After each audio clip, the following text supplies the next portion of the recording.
সম্মান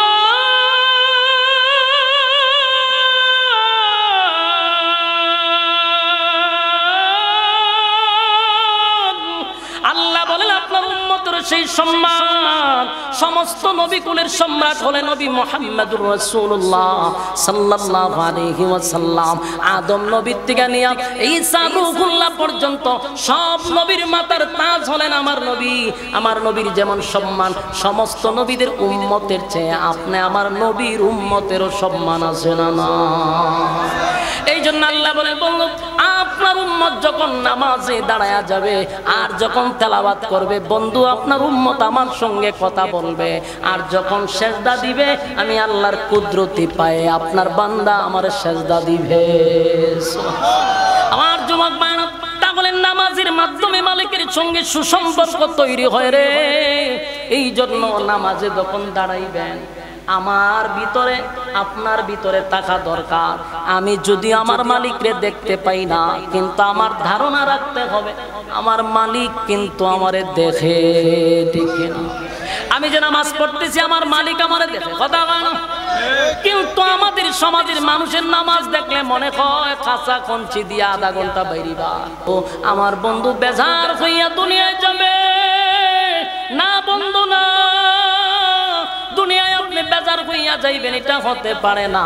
আপনারে খুশি কইরা দিব, খুশি কইরা দিব। আল্লাহ বলেন বন্ধু ওয়াদা দিলাম 7 আসমানে উঠাইয়া আমার সঙ্গে সাক্ষাৎ করাইয়া বন্ধু আমার সঙ্গে আপনার কথাবার্তা কমপ্লিট করাইয়া আপনার আমি হাদিয়া দিলাম, আপনি আমারে হাদিয়া দিলেন, বন্ধুর মধ্যে বন্ধুর কথাবার্তা হইল। যাওয়ার সময় ছোট্ট বেতা লইয়া যাইবেন এটাও আমি আপনাকে করতে দিব না। ওয়াদা দিলাম আপনার সঙ্গে দেখা হইছে 7 আসমানে, বন্ধু আপনার উম্মতের সঙ্গে দেখা হবে জমিনে। জোরে কোন সুবহান। আল্লাহ বলে বন্ধু 5 ওয়াক্ত নামাজ দিলাম গো, এই 5 ওয়াক্ত নামাজ যদি আপনার বান্দা বান্দি জমিনে তাইকে আমারে সেজদা দেয় নামাজে দাঁড়ায়া যায়, ওয়াদা দিলাম, ওয়াদা দিলাম আপনার সঙ্গে যখন আমি কথা বলি যেমন কোনো পর্দা নাই। বন্ধু মুসার সঙ্গে কথা বলার সময় আমার সামনে 70,000 পর্দা ছিল, যেই মুসার সঙ্গে আমার কথা হইতো 70,000 পর্দা দিয়া কথা হয়। বন্ধু আপনার সঙ্গে ওয়াদা দিলাম আপনার উম্মত যখন নামাজে দাঁড়ায়া যাবে আপনার উম্মত আর আমি আল্লাহর সামনে কোনো পর্দা নাই। চিৎকার দিয়া করি সুবহান। বিসমিল্লাহির রহমানির রহিম।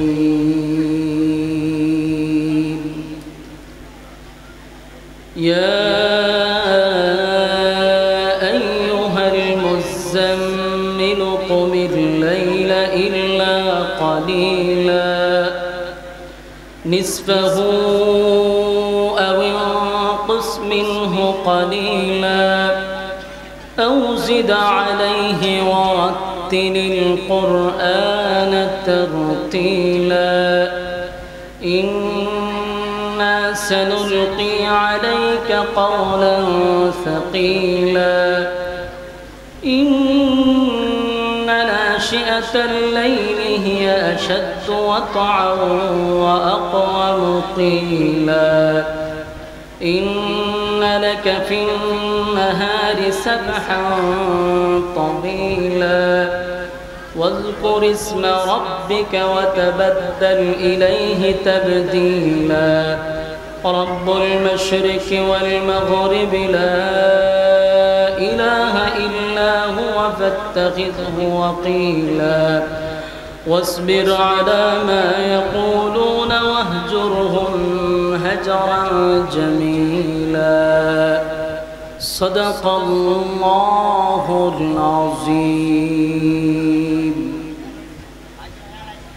درود شريف পড়ি اللهم صل على محمد وعلى آل محمد كما صليت على إبراهيم وعلى آل إبراهيم إنك حميد مجيد. اللهم بارك على محمد وعلى كما باركت على إبراهيم وعلى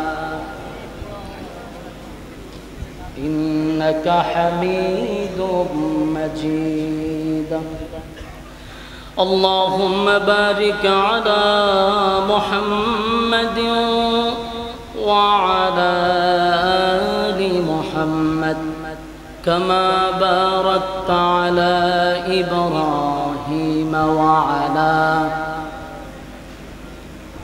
إنك حميد مجيد میرا دل طلب رہا ہے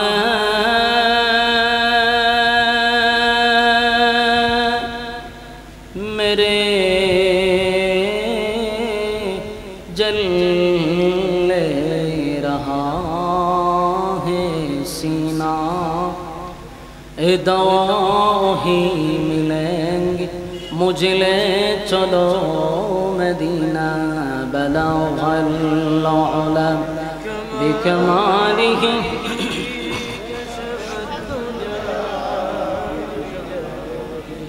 حسنت جمیع خصالہ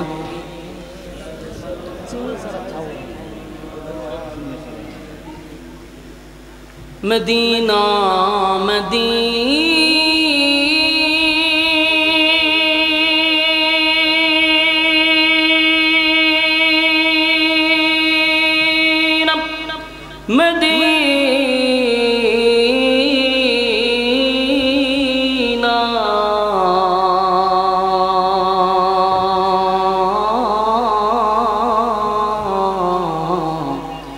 مدینہ مدینہ مومنوں کی گنگنا ہے دیدار مدینہ عاشقوں کی تمنا ہے بلغ العلا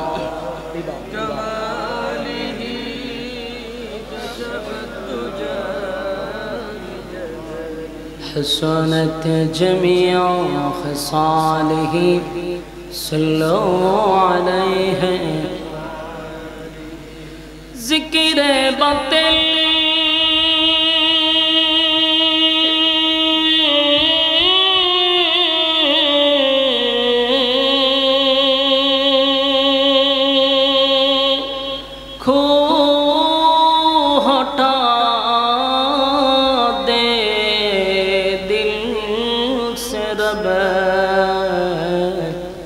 ذکر میں تیرے لگا دے روز شب لا الہ الا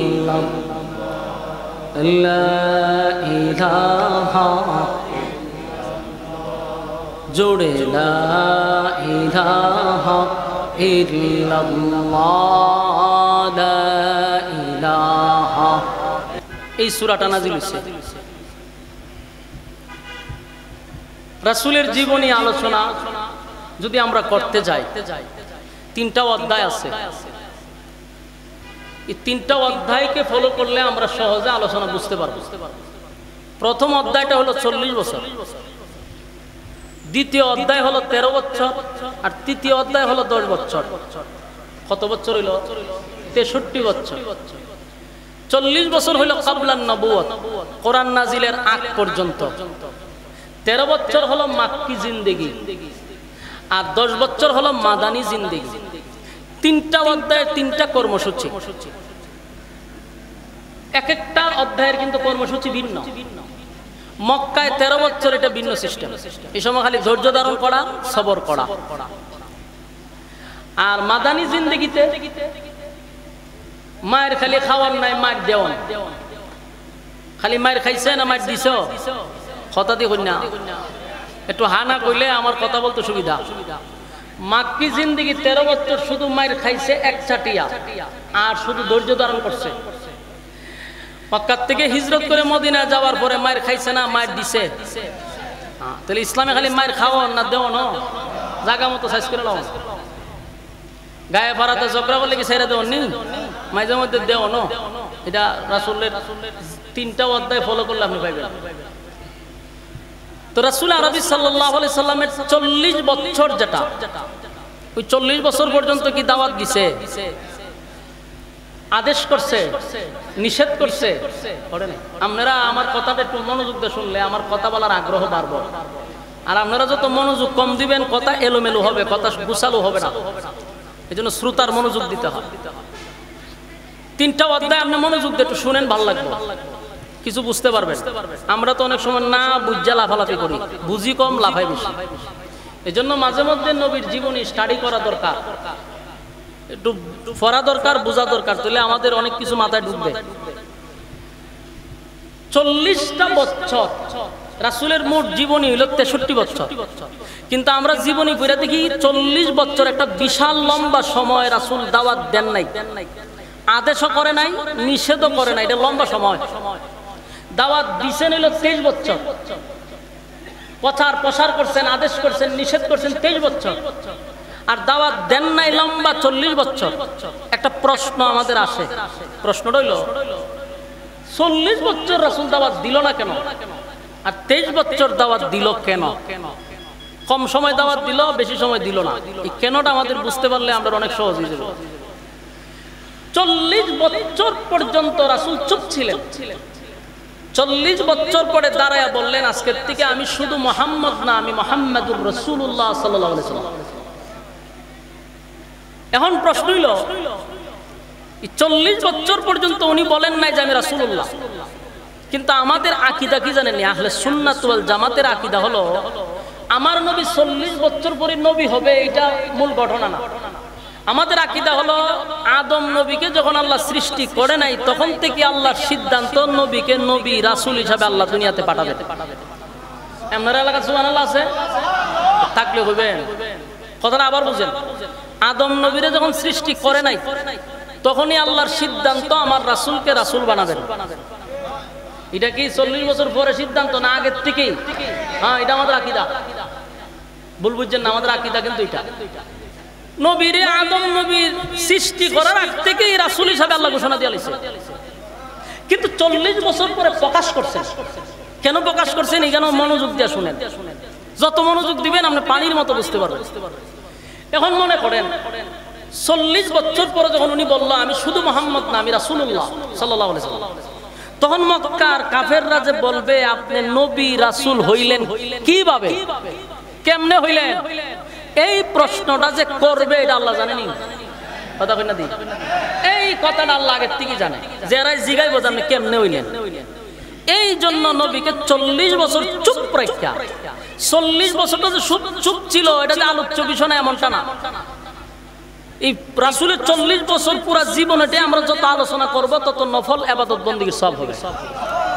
এমনকি নবীর প্রস্রাব পায়খানা নিয়েও যদি আপনি আলোচনা করেন তাও নফল ইবাদত বندگির সব হবে। আমাদের আকীদা দেখছেন? আমাদের আকীদা কি? নবীর প্রস্রাব পায়খানা নিয়ে আলোচনা করলেও নফল ইবাদত বندگির সব। সুবহানাল্লাহ।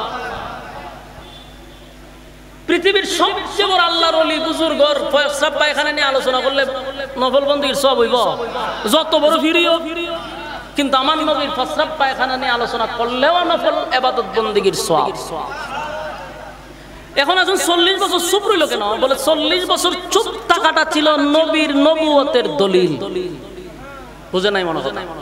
উনি যে নবী রাসূল হবেন এটার দলিল হলো 40 বছর। আমি আরো সহজ করে বুঝাই দেই। তারা যখন বলছে আপনি রাসূল হইলেন কেমনে, আপনি নবী হইলেন কেমনে, আল্লাহ কয় 40 বছর তোরা ইতিহাস গাইটা দেখ, 40 বছরের জীবনীটা পড়া দেখ, বালা কইরা তালাশ কইরা দেখ, অ্যানালাইজ কর যে উনি কেমনে নবী হইছে। এখন তারা তালাশ করতে লাগলো রাসূলের জন্ম থেকে নিয়া, প্রতিটা জীবনী তালাশ কইরা দেখে উনি নবী হওয়ার যোগ্য। সুবহানাল্লাহ। কাফের বেঈমানরা যখন নবীর জীবনী তালাশ করতে লাগলো, দেখলো যে না উনি নবী হওয়ার যোগ্য। এই যোগ্য কথাটাতে তাদের মুখ দিয়ে বাইর করছে। এটা 40 বছর যাবত আল্লাহ ওনারে চুপ রাইখা নবুয়তের দলিল হিসাবে দাঁড় করাইছে, ব্যক্তিত্ব তৈরি করছে। আপনি বলবেন কেমনে নবী হইছে, এই কথা সুযোগ নাই। যখন কইবেন কেমনে হইছে, রাসূল কয় কেমনে হইছি বালা করে তাকায়া দেখ, আমার জন্মটাই হইছে অলৌকিক ভাবে। সুবহানাল্লাহ। নবীর জন্মের সাথে কারো জন্মের তুলনা আছে? রাসূলের জন্ম হয়েছে অলৌকিক ভাবে, যেটা পৃথিবীর কারো জন্ম এরকম হয় নাই, আর হবেও না। রাসূল যখন দুনিয়াতে আসছেন ওনার শরীরে কোনো ময়লা ছিল না। আপনি আমি ফির কোন দাউস কোন কুতুব কোন এরা দুনিয়াতে আসার সময় ময়লা শরীরে লাগাই থাকেনি। আমার রাসূলকে আল্লাহ একেবারে গোসল করাইয়া খুশবু মাখাইয়া দুনিয়াতে পাঠাইছেন। তাহলে রাসূলের জন্মটা অলৌকিক কিনা? দুই নাম্বার হলো রাসূল দুনিয়াতে আসার পরে আমরাও দুনিয়াতে এসে কান্নাকাটি করি, কিন্তু রাসূলের কান্নাটা ছিল ব্যতিক্রম। আম্মা জান আমেনা বলেন, আমি দেখছি আমার ছেলে জন্মের পরই সিজদা করছে, সিজদা করে উনিও কাঁদছেন, তবে কান্নার ভাষাটা হলো যে রাব্বি হাবিলি উম্মতি। উনি উম্মত উম্মত করে সিজদা করে কান্দে। আপনারা সুবহানাল্লাহ আছে ঠিক আছে? সুবহানাল্লাহ না কইলে কোরআনে গিয়ে কইবেন মিছিল। হ্যাঁ, মনোযোগ দিয়ে শুনেন। রাসূলের প্রতিটা বিষয় জন্মটাই ছিল অলৌকিক। আমরা কান্নাকাটি করলে আমরারে বাবায় সান্ত্বনা দেয়, দাদিয়ে সান্ত্বনা দেয়, দাদায় সান্ত্বনা দেয়, ফুতুল দেয়, মজা দেয়, ঠিক নেই? আর নবী যখন কাঁদছে তখন আসমানের চন্দ্র নবীর আনন্দ দিছে। বলুন এটা আর কারো দ্বারা সম্ভব? হ্যাঁ, এটা আমি গত বছর আপনারা করমপুরের কাছে এই ওয়াজটা করছি শুধু বুঝানোর জন্য যে রাসূলের জন্মটা মিলাদ যে বলি, মিলাদ শব্দের অর্থই আমরা অনেকে জানি না। আমরা মিলাদ কইলি 500 জন লইয়া বইয়ে যাই, একটা সামনে জিলাপির পুত্তা লইয়া বইয়া মিলাদ আরম্ভ করে দিই। আসলে এটা মিলাদ না, মিলাদ শব্দের অর্থ হলো জন্ম। জন্ম নিয়ে আলোচনা করা। বলুন জন্ম নিয়ে কি করা? আলোচনা করা। এটা আলোচ্য বিষয়। রাসূলের মিলাদ কি করা? আলোচনা করা। এটা আলোচ্য, এটা পালনীয় নয়। 40 বছরের আগে আপনি কিতাব পালন করবেন? নবী যেভাবে জন্ম নিয়েছে এভাবে জন্ম নিতে পারবেন? নবীর চন্দ্র আনন্দ দিছে আপনি পারবেন? তাহলে এটা আলোচনা করতে পারবো, এটা আমরা দেখাইতে পারবো কইরা। যেটা দেখাইতে পারবো কইরা এটা কয় পালন, যেটা কইরা দেখাইতে পারবো না এটা আলোচনা করতে পারবো, এটা কয় আলোচ্য বিষয়। এই জন্য রাসূলের মিলাদ আলোচ্য বিষয়। যত আলোচনা করবেন তত সওয়াব। সুবহানাল্লাহ। আপনারা কি বিরক্ত হইতেছে? মনোযোগ দিয়ে শুনেন। আর যারা উঠতেছেন কিন্তু এটা কিন্তু অনেক মানুষের দেখতেছে, পরে কিন্তু আপনার স্লোগান শুরু হইব মুনাফিকের। মনোযোগ দিয়ে বইয়ে থাকো। তাহলে দেখেন এখানে আমার ডাইনে বামে বিজ্ঞ দুইজন আলেম বসে, আমি আর অনেক আগের থেকে আছি, আমার উস্তাদ সমতুল্য, তাদের জুতা বহন করার যোগ্যতা নাই, কিন্তু আমি এদের সামনেই বলতেছি, একটু মনোযোগ দিয়ে শুনেন। রাসূলের 40 বছরের জীবনীটা এটা শুধু আলোচনা করতে পারবেন, পালন কইরা দেখানোর মতো কোনো শক্তি মানব জাতির নাই, পারবে না। আমার রাসূলকে জন্মের পরে আসমান জমিন সূর্য চন্দ্র গ্রহ নক্ষত্র পাহাড় পর্বত সাগর নদী নালা খাল বিল কীট পতঙ্গ সমস্ত সৃষ্টি জগতের সাথে আমার নবীর আল্লাহ পরিচয় করাই দিয়েছে। বাচ্চা নিয়ে গেছে জিবরাইলে, নিয়ে আসমানের সাথে পরিচয় করাইছে, চন্দ্রের সাথে পরিচয় করাইছে, যাতে তারা না বলতে পারে যে আমরা চিনি নাই, কথা বলার সুযোগ নাই। আগেই আল্লাহ পরিচয় করাইছে। 40 বছর যখন হয়ে গেল উনি একা একা থাকেন, বেশিরভাগ সময় উনি একা চলে। ওই হেরা পর্বতে উনি ধ্যানমগ্ন অবস্থায় বসে থাকতেন, মানে একা থাকতে উনি ভালোবাসেন। এই জন্য উনি যখন হেরা পর্বতে ধ্যানমগ্ন অবস্থায় উনি বসে থাকতেন, যখন ওনার 40 বছর পূর্ণ হয়েছে তখন হেরা পর্বতে সর্বপ্রথম জিবরাইল আলাইহিস সালাতু ওয়াস সালামকে আল্লাহর রাসূল জিবরাইলের পূর্ণ সূরতে জিবরাইলকে দেখছে। সুবহানাল্লাহ। জিবরাইলকে রাসূল পূর্ণ সূরতে দুইবার দেখছে, এর মধ্যে একবার হলো হেরা পর্বতে। জিবরাইল আলাইহিস সালাতু ওয়াস সালামের পূর্ণ সূরতে দেখা আপনারা তো সুবহানাল্লাহ যেভাবে কইছেন বোঝা যায় কয়েকবার আপনাদের সাথে দেখা হয়েছে। সুবহানাল্লাহর নমুনায় বোঝা যায়। জিবরাইল কত বড়? জিবরাইলের পা দুইটা 7 তবক জমিনের নিচে, আর মাথাটা হলো 7 আসমানের উপরে। বুঝতেছেন না বিষয়টা? জিবরাইলের শরীরে 600 ডানা আছে, একটা ডানা ছাড়লে পৃথিবী ঘেরাও, বাকি ডানা তো বাদী। এত বড় জিবরাইল। পৃথিবীর সমস্ত পানি যদি সাগরের, আটলান্টিক সাগরের, ভারত সাগরের, মহাসাগর, প্রশান্ত সাগর, যত সাগর খাল বিলের পানি আছে সব যদি জিবরাইলের মাথায় আপনি ছেড়ে দেন, জিবরাইলের মাথার চুল সব ভিজবে না, এবং এই পানি গড়াইয়া কপাল পর্যন্ত আসার আগে শুকায় যাবে। সুবহানাল্লাহি ওয়া বিহামদিহি। সুবহানাল্লাহ। জিবরাইল কত বড়? এরকম জিবরাইল তার পূর্ণ সূরত নিয়ে যখন নবীর সামনে আইছে বলুন তো দেখি কতটুক ভয়ানক অবস্থা। সারা পৃথিবী জিব্রাইলের শরীর দিয়ে বুকিং হয়ে গেছে। রাসূল যখন জিব্রাইলের প্রথম সূরতে দেখছেন ওনার শরীরে কম্পন সৃষ্টি হয়ে গেছে, কাঁপতে শুরু করছেন। জিব্রাইল রাসূলকে এইভাবে বুকের সাথে এইভাবে চাপ দিছেন, একটার পর একটা 3টা চাপ মারছেন। চাপ দিয়ে বলেন আপনি পড়েন। রাসূল বলেন আনা বিকারিম, আমি পড়তে জানি না। বলে পড়েন। 3 বারের মাথায় রাসূল একসাথে সূরা আলাকের 5 আয়াত শোনায় দিছে। এখন আসেন, এই যে সূরাগুলি আয়াতগুলি নাজিল হইছে প্রথম, এই কোরআনের একটা লোড আছে না নাই? এটার ওজন আছে, এত ওজন যে পাহাড় পর্বত পর্যন্ত কোরআন তাদের উপরে নাজিল করতে চাইছিল, এরা নেয় নাই। পাহাড় ধূলিসাৎ হয়ে যেত। কোরআনের এত লোড। কোরআন নাজিল হওয়ার পরে রাসূলের শরীরে তাপ উঠে গেছে, জ্বর উঠে গেছে, কাঁপতে শুরু করছে। কোন রকম উনি আম্মা জান খাদিজার কাছে চলে আসছে। আয়েশা বলতেছে যে আমার অবস্থা খুব খারাপ, তাড়াতাড়ি তুমি আমার একটা কম্বল টম্বল দিয়া জড়াইয়া ধরো। কাঁপতে শুরু করছে, কম্বল দিয়া রাসূলকে জড়াইয়া ধরছে। এই অবস্থায় জিবরাইল আলাইহিস সালাতু ওয়াস সালাম আবার আসছে। আয়েশা এই কম্বল অবস্থায় যখন রাসূল শুয়ে রইছে, তখন এই মুহূর্তে সূরা মুজাম্মিল নাজিল হইছে। যেই সূরার 10টা আয়াত আমি পড়ছি, এটা রাসূলের এই কম্বল দিয়া জড়ানো অবস্থায় নাজিল হইছে। এখন বুঝতেছেন কেন নাজিল হইছে? নাজিলের কারণটা বলে দিন। তখন আল্লাহ বলেন ইয়া আইয়ুহাল মুজাম্মিল কুমিল লাইলা ইল্লা কালিলা। সূরা মুজাম্মিল আল্লাহ রাব্বুল আলামিন নাজিল করে দিলেন যখন রাসূল আরবি সাল্লাল্লাহু আলাইহি ওয়াসাল্লাম যখন কম্বল দিয়া যখন ওনাকে জড়ায়া রাখলেন, আল্লাহ তখন বলেন ইয়া আইয়ুহাল মুজাম্মিল, হে কমলিওয়ালা। আল্লাহ নবীরে কমলিওয়ালা বলে ডাকবে। অনেক সময় আমাদের বাচ্চাদের নাম যাই হোক, আমরা অনেক সময় ডাকি আব্বু বলে ডাকি। আসলে কি আব্বু তার নাম? কথা কই না দি? কেন ডাকলেন? এটা মহব্বত কইরা আদর করে মানুষ সন্তানকে বাবা বলে ডাক দেয়, আব্বু বলে ডাক দেয়। আল্লাহ বলেন আমার নবীর নাম ধরে ডাক দেই নাই, আমি কমলিওয়ালা বইলা ডাক দিছি। সুবহানাল্লাহ। এ কমলিওয়ালা, এই সূরা নাজিল করার পরে রব্বে কারীম এই সূরার মধ্যে নবীরে প্রায় 6টা থেকে 7টা কর্মসূচি দিছে। সুবহানাল্লাহ। কয়টা কর্মসূচি? 7টা কর্মসূচি দিছে। আনা আপনার আর কি ধৈর্য আছে? আপনারা আর লড়াছড়ায় আমার কথা বলার আগ্রহ আস্তে আস্তে কমতেছে। লড়াছড়া করিন না, কথাগুলো একটু মনোযোগ দিয়ে শুনেন। আপনারা যত অমনোযোগী হইবেন আমি তাড়াতাড়ি ছেড়ে দিব, আমার অসুবিধা। তাড়াতাড়ি ছেড়ে দিলে আপনারা চেয়ে আমার লাভ বেশি। অসুবিধা কি? মনোযোগ দিয়ে শুনেন। বলুন সূরা মুজাম্মিল কেন নাজিল হইল? আল্লাহ রাব্বুল আলামিন বলেন এ কমলিওয়ালা, কমলিওয়ালা বইলা ডাক দিছে।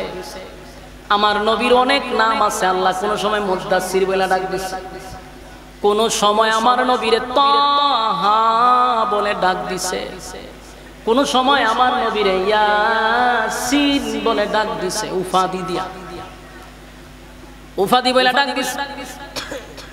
আল্লাহ নবীকে আয়াত নাজিল করে নবীকে জানায় দিলেন পয়গম্বর প্রস্তুতি নিতে হবে, প্রস্তুতি নিতে হবে। বিশাল এক দায়িত্ব আপনার উপরে। এইভাবে কম্বল দিয়া জড়ায়া থাকলে চলবে না, আপনার অনেক কাজ আছে। নবী এখনই প্রস্তুতি নেন। একে একে আমার নবীরে প্রস্তুতি নেওয়ার জন্য আল্লাহ বলতে শুরু করলেন। আল্লাহ বলেন ইয়া আইয়ুহাল মুজাম্মিল, ও কমলিওয়ালা, ইয়া আইয়ুহাল মুজাম্মিল কুমিল লাইলা ইল্লা কালিলা। আপনি দাঁড়ায়া যান রাতের একটা অংশে, রাতের একটা অংশে আপনি দাঁড়িয়ে আমি আল্লাহর সামনে দাঁড়িয়ে আপনি নামাজ শুরু করে দেন। কিয়ামুল লাইল, তাহাজ্জুদ নামাজের কথা বলছে।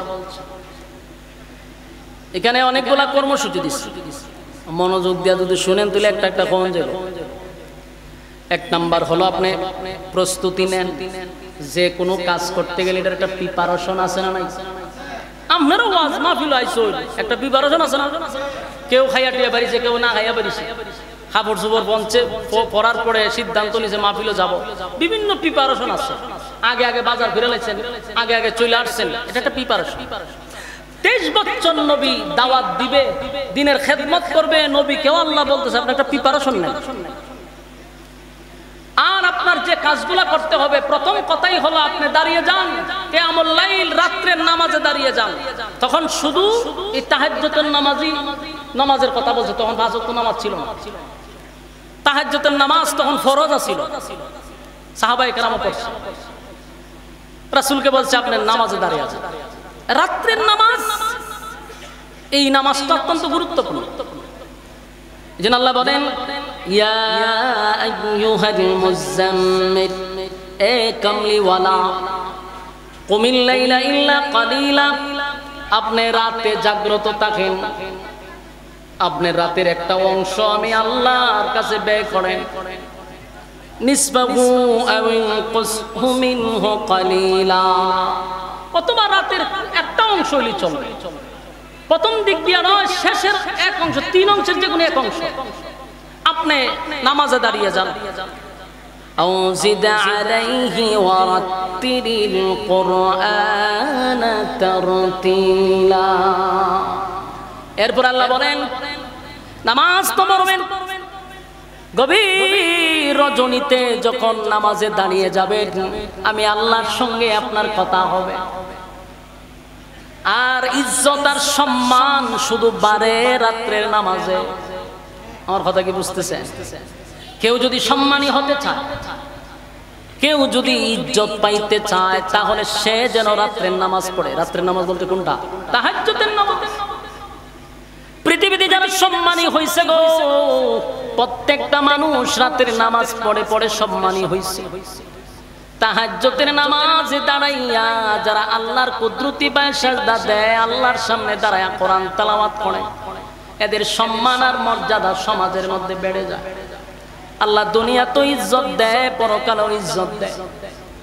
এই জন্য সমস্ত নবী রাসূলগণ রাতের নামাজ পড়ছে, সাহাবায়ে কেরাম পড়ছে, যত পীর আছে বড় বড় বুজুর্গানে দিন, তারা রাতের নামাজ ছাড়া কেউ আল্লাহর ওলি হতে পারে নাই। আমার কথা কি বুঝতেছেন? তাহাজ্জুদের নামাজ না পড়লে আপনি জাহান্নামে যাবেন না, কিন্তু তাহাজ্জুদের নামাজ পড়লে আল্লাহর সঙ্গে আপনার একটা বন্ধুত্ব তৈরি হবে। 5 ওয়াক্ত নামাজ দিয়া জাহান্নাম থেকে বাঁচা যাবে রে, কিন্তু আল্লাহর সঙ্গে বন্ধুত্ব হয় না। আল্লাহর সঙ্গে বন্ধুত্ব করতে হলে তাহাজ্জুদের নামাজে দাঁড়াইতে হয়। তাই আল্লাহর হাবিবকে আল্লাহ বলেন ইয়া আইয়ুহাল মুযাম্মিল কুমিল লাইলা ইল্লা কালিলা, বন্ধু আপনি রাতের নামাজে দাঁড়িয়ে যান। আমার নবী তাহাজ্জুদের নামাজ পড়ছে, শুধু তাই নয়, সাহাবায়ে কেরামরা তাহাজ্জুদের নামাজ পড়ছে। এই সাহাবায়ে কেরামদের মধ্যে প্রতিযোগিতা, নামাজ নিয়ে প্রতিযোগিতা হইতো গো, নামাজ নিয়ে প্রতিযোগিতা হইতো, কে কার আগে তাহাজ্জুদে দাঁড়াইতে পারবে। খলিফাতুল মুসলিমিন হযরত ওমর রাতের বেলা সিদ্ধান্ত নিল, আজকে সবার আগে আমি তাহাজ্জুদে দাঁড়াবো। মসজিদে নববীর ভিতরে সবার আগে গিয়ে আজকে আমি দাঁড়ায়া যাব। হযরত ওমর রাতের বেলা কাপড় পরিধান করে খুশবু মেখে মসজিদে নববীর দিকে রওনা দিয়া দিছে। মসজিদে নববীর দিকে রওনা দিয়া দিল। যে মাত্র মসজিদে নববীর মধ্যে গেল, গিয়া দেখে উনার আগে হযরত আবু বকর সেখানে উপস্থিত। সুবহানাল্লাহ। ওমর আফসোস করে বলে, হায় আফসোস, আমি আবু বকরের সঙ্গে পারলাম না। তারা ইবাদত নিয়ে প্রতিযোগিতা করত, আর আমরা এখন গুনাহ নিয়ে প্রতিযোগিতা করি। কার থেকে কে বেশি গুনাহ করতে পারে? গুনাহের প্রতিযোগিতা বেশি রে, নেকির প্রতিযোগিতা কম। এক্সাম্পল দিলেই বুঝতে পারবেন, এই যে প্যান্ডেলের ভিতরে অনেক মানুষ বসা, এর থেকে বেশি গিয়া দেখেন দোকান ফাটে আছে, কথা হয় না? রাস্তাঘাটে এর থেকে বেশি মানুষ ঘুরাইতেছে। আর কিছু সংখ্যক মানুষ আপনারা এখানে বসে আছেন, তার মানে আপনারা নেকির প্রতিযোগিতায় আছেন। আলহামদুলিল্লাহ বলেন। আল্লাহ এদের থেকে আপনাকে কত মহব্বত আর কত ভালোবেসে এখানে প্রচন্ড গরমের মধ্যে আপনি আমারে বসায় রাখছে। আবার আপনার সাথে লোকটারে রাস্তাঘাটে ঘুরাইতেছে, কাউরে দোকানে পাঠাইয়া ঘুরাইতেছে, কেউ রাস্তাঘাটে গল্প করতেছে। বুঝতে হবে তাদের থেকে আপনাকে আল্লাহ বেশি ভালোবাসে। কোন মানুষকে যদি মালিক পছন্দ করে গো, ওই মানুষটাকে আল্লাহ বেশিরভাগ দিনের কাজ করার সুযোগ করে দেয়। ওই মানুষটাকে আল্লাহ তাহাজ্জুদে দাঁড় করায়া দেয়, 5 ওয়াক্ত মসজিদে যাওয়ার সুযোগ করে দেয়, নেকির কাজে জড়িত রাখে। বুঝতে হবে আপনার মালিক আপনারে ভালোবাসে। এই সময় শুকরিয়া আদায় করবেন। মসজিদে যদি 5 ওয়াক্ত নামাজ পড়তে পারেন, নিজে নিজে শুকরিয়া আদায় করবেন যে আমার মালিক আমারে কত ভালোবাসে, এই জন্যই তো আমারে মসজিদে আনছে, আমার সাথে লোকটারে দোকানপাটে বাজারে বসায় রাখছে, আর আমারে মসজিদে রাখছে। খুশি না বেজা? আমার যুবক ভাইরা, সাহাবায়ে কেরামরা নেকির প্রতিযোগিতা করত, নেকির প্রতিযোগিতা করত। হযরত ওমর প্রতিযোগিতা করত আবু বকরের সঙ্গে, আবু বকরের সঙ্গে নেকির প্রতিযোগিতা করত, কিন্তু যত চেষ্টাই করত কিন্তু আবু বকরের সাথে উনি পারতেন না, আগে গিয়ে কোনো বুঝতে। আমার যুবক ভাইরা, আমাদের উচিত নেকির প্রতিযোগিতা করা। কথা কই না দি? আগে আগে মসজিদে যাওয়া, যে কোনো কাজ আমার নিয়ত থাকতে হবে, এর আগে আমার এই কাজটা করতে হবে। এটা হলো নেকির প্রতিযোগিতা, এটা আল্লাহ পছন্দ করে। আমার যুবক ভাইরা, এই সূরা মুজাম্মিল নাজিল হওয়ার কারণ ছিল, প্রথম দিক দিয়ে যখন কোরআন নাজিল হয়েছে, আমার নবীটা লোড সহ্য করতে পারে নাই। অনেক সাহাবীরা বলতো, হাবিব কিবরিয়া যখন ঘোড়ার উপরে থাকতো অথবা উটের উপরে রাসূল বসতো, তখন যদি কোনো আয়াত নাজিল হইতো, উটের পাগুলি জমিনে ঢুকে যাইতো। সুবহানাল্লাহ আছে? তাহলে কোরআনের আয়াতের লোড আছে না নাই? আম্মা জান আয়েশা বলেন, প্রচন্ড ঠান্ডার মধ্যে কম্বলের নিচে আমরা শুয়ে আছি, এত ঠান্ডার মধ্যে যখন নবীর উপরে কোরআনের আয়াত নাজিল হইতো, আল্লাহর নবী ঘেমে যাইতেন, পেরেশান হয়ে যাইতেন, ওনার শরীর দিয়া গাম মোবারক বাহির হইতো। এই আয়াতের এত লোড, এত ক্ষমতা, এই কোরআন নবীর উপরে নাজিল হইছে। হেরা পর্বতে সর্বপ্রথম যখন নাজিল হয়, জিবরাইল আলাইহিস সালাতু ওয়াস সালাম পূর্ণ সূরত নিয়ে নবীর সামনে হাজির হয়। বারবার নবীরে বারবার বলতে লাগলো, পড়েন আপনি কোরআন পড়েন। নবী 5টা আয়াত শোনায়া দেওয়ার পরে এই যে নবীর শরীরে কম্পন সৃষ্টি হইল। নবী বারবার আম্মা জান খাদিজার কাছে কয়, খাদিজা গো, আমি মনে হয় বেশি দিন বাঁচব না, আমার লক্ষণ ভালো না। কিন্তু আম্মা জান খাদিজা ছিল অত্যন্ত বুদ্ধিমতী একজন মহিলা। এই জন্য বিবি যদি বুদ্ধিমান হয়, বিবি যদি বুদ্ধিমান হয়, নেককার হয়, তাহলে স্বামী বেচারার জন্য অনেক ভালো, ফ্যামিলি ভালো চলে যদি বউ নেককার হয়। আর যদি বউ নেককার না হয়, তাহলে দুনিয়াটা একটা জাহান্নাম। বাস্তব না? আম্মা জান খাদিজা বলে, হাবিব চিন্তার কোনো কারণ নাই গো,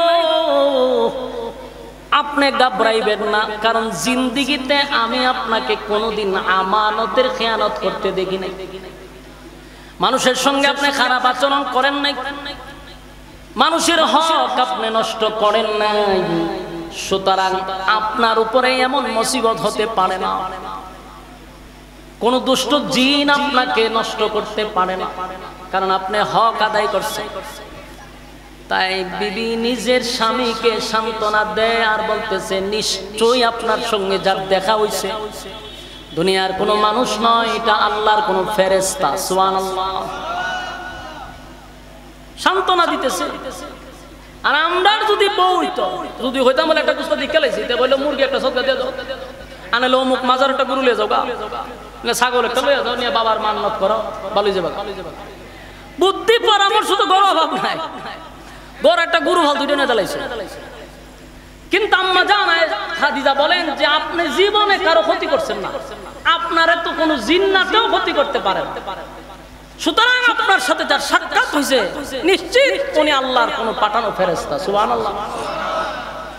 জিবরাইল তো আসলেই নবীর সঙ্গে সাক্ষাৎ করছে।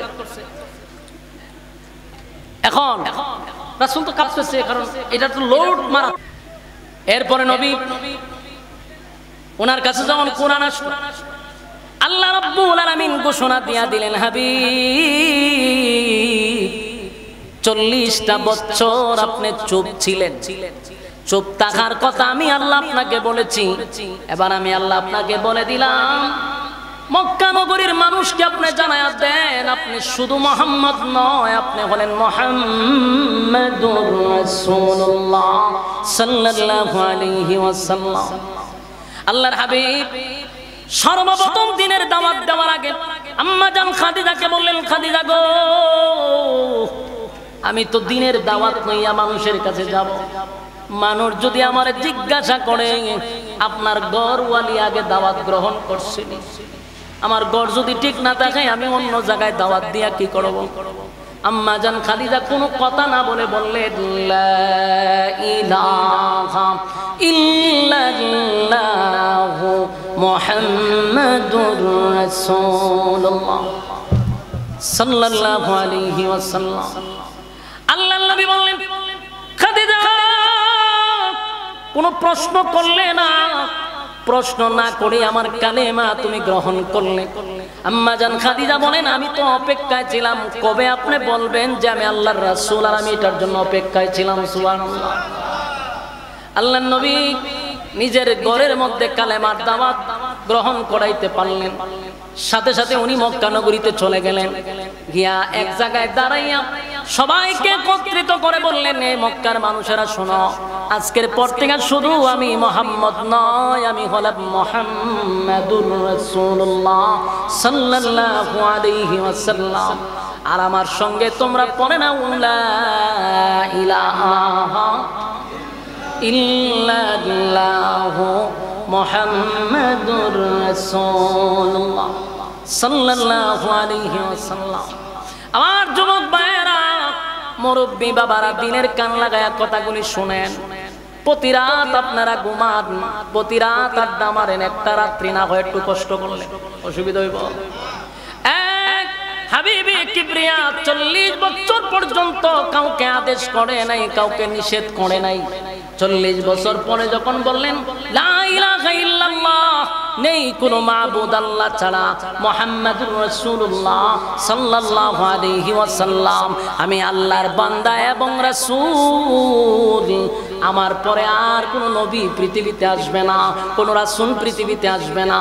আল্লাহ আমারে আখিরি জামানার পয়গম্বর হিসেবে প্রেরণ করেছেন। তোমরা আমার সঙ্গে পড়ে নাও লা ইলাহা ইল্লাল্লাহ, এই কালেমা পড়ে নিলে দুনিয়া এবং পরকালে শান্তি পাইবা। এই যুবক ভাই, যে মক্কার মানুষ আমার নবীকে আল আমিন বলে উপাধি দিল গো, আবু জাহেলের মতো ব্যক্তি আমার নবীর আল আমিন বলে ডাকছে। মক্কার মধ্যে আমার নবীর কোনো দুশমন ছিল না, মক্কার ভিতরে আমার নবীর দুশমনি কেউ করত না, কেউ নবীর বিরোধিতা কোনোদিন করল না।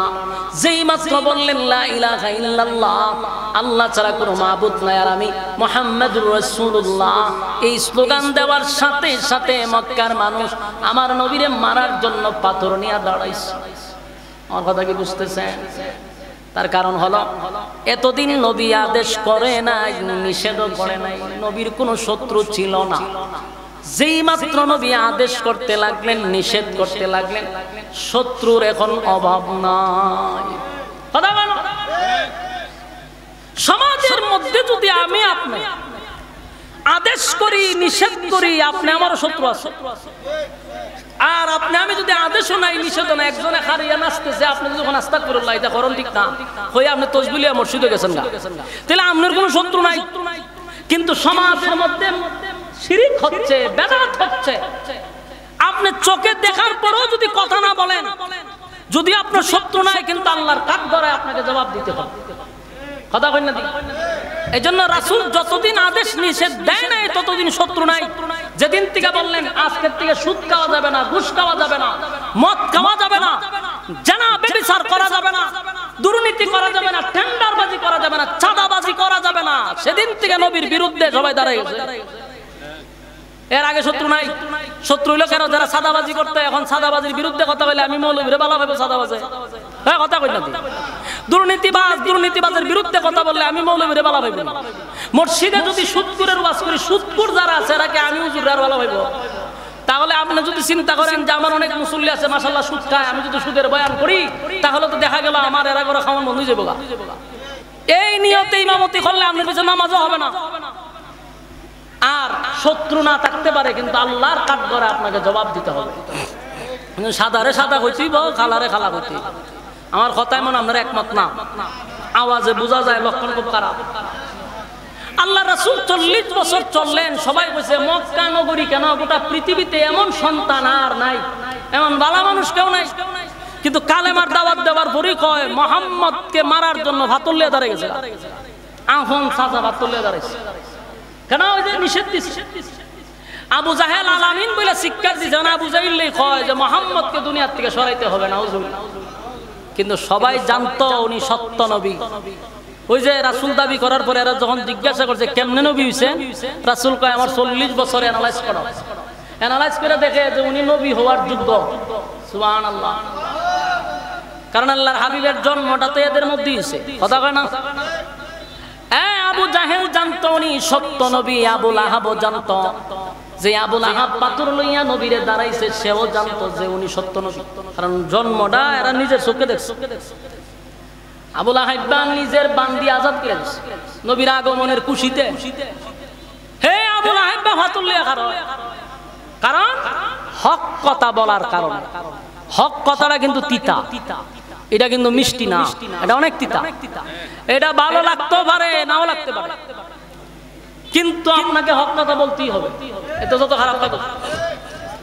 আমার যুবক ভাইরা, আল্লাহর হাবিব দুনিয়াতে আসার কারণে সবাই যখন খুশি ছিল, আবু লাহাবও খুশি ছিল, আবু জাহিলও খুশি ছিল। এখনো নবীর আগমনে সবাই খুশি হয়, কিন্তু নবীর সিরাত অনুযায়ী চলতে মানে না, চলতে পারে না। যদি হয় নামাজ পড়, রোজা রাখ, পর্দা কর, নিজের বউরে পর্দায় রাখ, নিজের বাচ্চারে পর্দায় রাখ, এটা সহ্য করতে পারে। কথা বুঝতেছেন? কিন্তু নবীর জন্মের দিন মিছিলও করতে পারে, বিরিয়ানিও খাইতে পারে, কিন্তু নবীর হুকুম, নবীর তরিকা অনুযায়ী জীবন যাপন করতে তার ভালো লাগে না।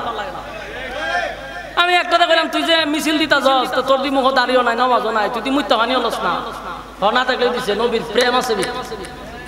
তো নবীর প্রেম দিয়ে কি জান্নাতে যেতে পারবে? হ্যাঁ কথা কই না? আবু তালেবের ভালোবাসা এক পাল্লায় আপনি রাখেন, আর তাম পৃথিবীর সমস্ত মুমিনের ভালোবাসা এক পাল্লায় রাখেন। শুধু ভালোবাসাটা মাপেন, খোদার কসম আবু তালেবের একদিনের ভালোবাসার সমান হবে না। বলুন সে আবু তালেব জান্নাতি না জাহান্নামী? কেন? ভালোবাসার কোনো কমতি ছিল? কোনো কমতি ছিল না। কিন্তু এই ভালোবাসা লইয়া গেছে তো জাহান্নামে গেছে, যদিও জাহান্নামের শাস্তি অনেক কম। কেন কম? নবীর প্রতি ভালোবাসা ছিল, নবীর এমন কোন অংশ নাই আবু তালেবের শরীরে লাগে নাই, এই জন্য আল্লাহ শরীরের মধ্যে আগুন লাগাইছে না। কিন্তু যেই জায়গায় আগুন লাগাইছে ভাবের তলা, ওই মাথার মগজ পর্যন্ত এইভাবে উতরাইতেছে। কিন্তু ভালোবাসা আবু তালেবের কোনো কমতি ছিল না। তাহলে এখান থেকে আমরা বুঝতে পারলাম শুধু ভালোবাসা দিয়ে জান্নাতে যাওয়া যায় না, ভালোবাসার সাথে নবীর আতাত লাগে, নবীর অনুসরণ, অনুকরণ, নবীর তরিকা অনুযায়ী জীবন যাপন করতে হয়। কথা কই না দি? বলুন শুধু ভালোবাসা দিয়ে জান্নাতে যাওয়া সম্ভব না? ভালোবাসার সাথে নবীর তরিকা লাগে। আমি কথাটা বললে একটা এক্সাম্পল দেই। আমি এক্সাম্পলটা দিলে সাধারণ মানুষ বুঝতে সুবিধা। যেমন মনে করেন আমার মতো একটা ছোট্ট বক্তারও বক্তা আছে না নাই? আছে, সারা বাংলাদেশে আছে, ইউরোপ আমেরিকার থেকে আমার বক্তব্য আছে, ফোন টুন দেয়। তো এই যে ভালোবাসা, অনেক মানুষ ফোন দিয়ে কান্নাকাটি করে, একদিন দেখা করো হুজুর আপনার ওয়াজ শুনি, বিভিন্ন আবেগ আছে। ভালোবাসা এদের কমতি নাই, কিন্তু অনেক বক্তরে দেখলাম যে মুখ দাঁড়িয়েও নাই, মুছও নাই, সুন্নতি কোনো লেবাসও নাই, নামাজও পড়ে না, কিন্তু এ কয় আমার জীবন দালে। বলুন তো দেখি আমার প্রতি তার ভালোবাসার কোনো কমতি আছে? কমতি নাই, কিন্তু কি নাই? আমার অনুসরণ, অনুকরণ নাই। কথা কয় না দি? আমার যে অনুসরণ, অনুকরণ তার মধ্যে থাকার কথা ছিল, এটা নাই, কিন্তু ভালোবাসা আছে। আল্লাহ নবীর প্রতি অনেক মানুষের ভালোবাসা আছে, যারা মিছিল করে এরা নবীর ভালোবাসা মিছিল যায়, নবীর জন্য জীবন দিতে আরো প্রস্তুত। এরা যে ভালোবাসে নাই কথা বলতে পারবে না, এরা নবীর লেগে জীবন দেওয়াইতে প্রস্তুত। কিন্তু সমস্যাটা হলো এদের মধ্যে নবীর তরিকা নাই, নবীর অনুসরণ নাই, নবীর অনুকরণ নাই। শুধু ভালোবাসলেই হবে না, আপনি নবীর তরিকাটা খালি গ্রহণ করেন, সবচেয়ে বড় আশিক রাসূল আপনি হবেন। নবীর তরিকাটা মানে আমি নবীর তরিকা নাই, ভালোবাসার স্লোগান দিতেছেন, ফায়দা হইব নি? আবু তালেব নবীরে ভালোবাসে, একবারে মৃত্যুর আগ পর্যন্ত নবী কান্নাকাটি করছে যে আপনি একবার শুধু কালেমাটা পড়েন। পড়ছে? আবু তালেবের ভালোবাসা যদি এক পাল্লা বের তাম পৃথিবীর সমস্ত আশিক রাসূলের ভালোবাসার এক পাল্লা বাইরে রাখেন, খোদার কসম আবু তালেবের ভালোবাসার সমান হবে না। কিন্তু এই ভালোবাসা লইয়া গেছে জাহান্নাম। আল্লাহর হাবিব বলেন, চাচা জীবনটা বড় আপনি আমারে ভালোবাসছেন, নিজে না খাইয়া নবীরে খাওয়াইলো, ঘুমের সময় নবীরে জড়ায়া ধইরা ঘুমাইতো, এমনকি 3 বছর কারাবন্দী ছিল, রাসূলের সাথে জেল পর্যন্ত কাটছে। সেই আবু তালেব যেদিন মারা যায়, নবী কাছে বসে বলছে আপনি শুধু মুখটা লড়াইলাম, খালি একবার বলেন যে আমি কালেমা গ্রহণ করছি। আবু তালেব চতুর্দিকে তাকায়া দেখে আবু জাইল্লা বসা, আবু লাহাইবা বসা, উদ্বা উতাইবা সব বসে রয়েছে। আল্লাহ রাসূল বুঝতে পারছে যে চাচা এরারে দেখে কালেমা পড়ে না, তাই খুব কাছে গেছে, গিয়া রাসূল চোখ দিয়া পানি ছাড়তেছে আর বলতেছে চাচা আপনার, আমি বুঝতেছি আপনি এদের দিকে তাকাইয়া কালেমা পড়তেছেন, আপনি শুধু মুখটা আমার কানের মধ্যে লাগায় রাখেন, আপনি টুটটা লড়াইলেই হবে, আমি আল্লাহরে বলবো যে আমার চাচা পড়ছে। কিয়ামতের মাঠে আপনাকে না নিয়ে আমি জান্নাতে যাব না। সুবহানাল্লাহ, কি সুযোগটা দিয়েছে দেখছে। কিন্তু আবু তালেব বলেন, বাতিজা তুমি আমারে নসিহত করা লাগবে না, তুমি যে আল্লাহর পয়গম্বর সেটা মক্কাবাসীর থেকে আমি বেশি জানি। সুবহানাল্লাহ, তুমি সত্য নবীটাও জানি, তোমার কোরআন সত্য, তোমার আল্লাহ সত্য, তুমি রাসূল সত্য, এটা আমি জানি, কিন্তু আমি কালেমা পড়ব না। নাউজুবিল্লাহ। আল্লাহর নবী বলেন, প্রাণের চাচা কলিজাটা দিয়ে আমারে ভালোবাসছেন গো, আপনি আমারে এত ভালোবাসছেন, আমি কেমনে সহ্য করব? আপনি জাহান্নামের আগুনে জ্বলবেন আর আমি নবীটা দেখব, এটা কেমনে সম্ভব? আল্লাহর নবী যখন বারবার বলতেছেন না কালেমা পড়েন, আবু তালেব বলে আমি যাই না শুই না জাহান্নামে যাব, তারপরও কালেমা পড়ব না। নাউজুবিল্লাহ। আল্লাহ রাব্বুল আলামিন তখন আয়াত নাজিল করে বলেন, বন্ধু আপনি কাঁদেন না, আপনি আর একটা কান্না কাটিও করবেন না, কারণ আপনার চাচা বলছে কালেমা পড়বেন, আপনি আরেকবার তারে রিকোয়েস্ট করবেন না, আমি আল্লাহ আপনার চাচাকে হেদায়েত দিব না, আমি তারে হেদায়েত দিব না, আমি তারে হেদায়েত দিব না, এটা আমি আল্লাহর একক সিদ্ধান্ত। কারণ আপনাকে পাঠাইছি ওয়াজ করবার লাগিয়া, হেদায়েত দিবার লাগি পাঠাইছি। বলেন নবীকে হেদায়েতের মালিক আল্লাহ, নবীরে পাঠাইছে ওয়াজ করার জন্য। আল্লাহ আপনি ওয়াজ করছেন, বাস হেদায়েত আমি কারে দিব না এটা আমি আল্লাহর একক সিদ্ধান্ত। কথা কি বুঝতেছেন? কালেমা পড়লো না, কিন্তু ভালোবাসার কোনো কমতি ছিল না। আমি আপনাদেরকে বলি, আমার যুবক ভাই মুরব্বী বাবারা, আপনাদের ভিতরে ভালোবাসার কমতি নাই, শুধু সাথে নবীর তরিকাটা রাখেন, আবু বকরের সাথে আপনার হাসর হবে। নবীর তরিকা অনুযায়ী জীবন যাপন করেন, উমরের সাথে হাসর হয়ে যাবে। কারণ ভালোবাসা আপনাদের আছে, শুধু নবীর তরিকা অনেকের মধ্যে নাই। দাড়ি রাখে না, নামাজ পড়ে না, প্রস্রাব করে পানি লয় না, নিজের বিবিরও পর্দায় রাখে না। বলুন এইভাবে কি জান্নাত পাওয়া সম্ভব? খালি স্লোগান দিলেই কথা হয় না। আল্লাহ রাব্বুল আলামিন বলেন, হেদায়েতের একমাত্র মালিক আমি আল্লাহ, কিন্তু যারা হেদায়েত আমার কাছে ভিক্ষা চায় আমি তাদেরকে হেদায়েত দিয়ে থাকি। যারা হেদায়েত চায় না রে, আমি আল্লাহ আসমান থেকে লাইম্মা তারে হেদায়েত দেই না। হেদায়েত আসমান থেকে লাইম্মা কেউ দেয় না। হেদায়েতের জন্য আল্লাহর কাছে আপনি চাইতে হবে। আপনি মুনাজাত যতবার করেন, একদিন কি কইছেন যে আল্লাহ আপনি আমারে হেদায়েত দেন, আল্লাহ আপনি আমারে হেদায়েতের ভিক্ষা দেন, আপনি আমারে মহব্বতের বান্দা হিসাবে কবুল করেন, এদিকে আল্লাহর কাছে কইছেন নি? তা আমরা তো আল্লাহর কাছে হেদায়েত চাই না, এই জন্য আমরা হেদায়েত পাই না। হেদায়েতের জন্য আল্লাহর কাছে চাইতে হবে। কথা কি বুঝতেছেন? আবু তালেব সব জানতো, কিন্তু হেদায়েতের জন্য আল্লাহর কাছে একবারও দরখাস্ত করে নাই। এজন্য আল্লাহ কয় আমি তার হেদায়েত দিব না।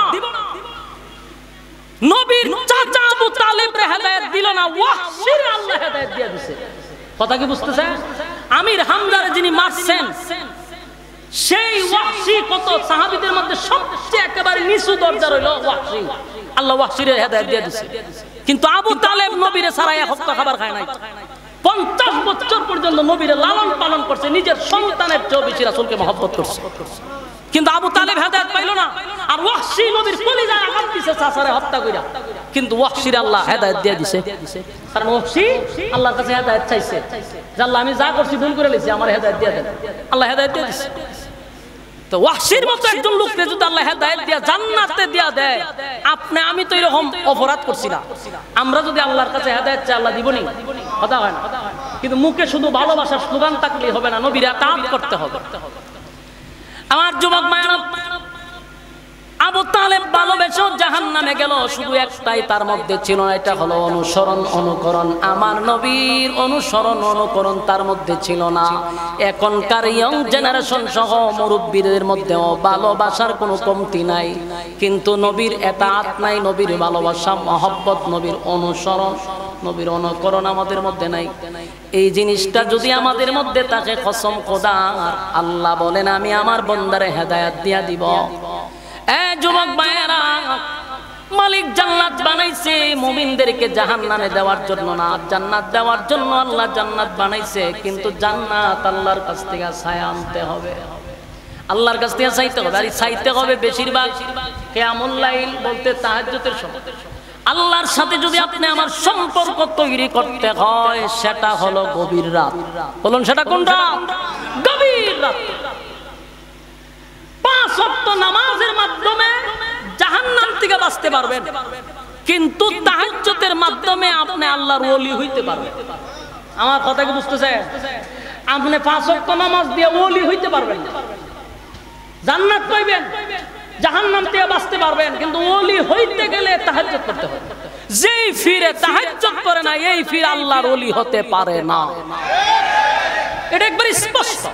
যদি কোনো ফিরে কয় নামাজ লাগে না, এর নাম্বার সারা বন্ধ, এর মধ্যে ঈমান নাই, এর 10 করে জাহান্নামে নিয়ে যাবে। তখনই ওলি হতে পারবে। 5 ওয়াক্ত নামাজের পরে যদি সে গভীর রাতে আল্লাহর সাথে সম্পর্ক করে, ওলি হইতে গেলে একমাত্র তাহাজ্জুদ ছাড়া কোনো ব্যক্তি আল্লাহর ওলি হতে পারবে না। 5 ওয়াক্ত নামাজ দিয়া আপনি বাঁচতে পারবেন, কিন্তু সম্পর্ক তো ভিন্ন জিনিস।